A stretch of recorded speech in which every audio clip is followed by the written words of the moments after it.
To connect your Samsung Galaxy S26 series with your car, first of all, you will need to open settings on your device. Next step is to enter connected devices right here and then scroll all the way down where we can find Android Auto. You will need the internet connection and preferably Bluetooth to do it. Then when it's set up, go for Android Auto.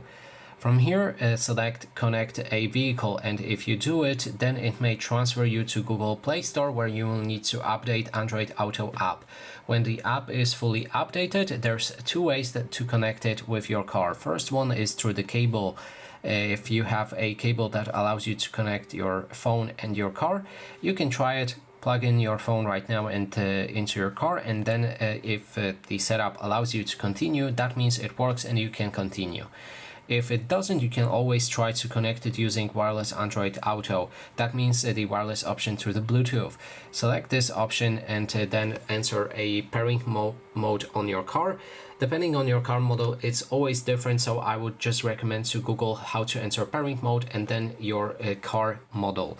When you're in the pairing mode for your car, select connect using Bluetooth and then pair vehicle.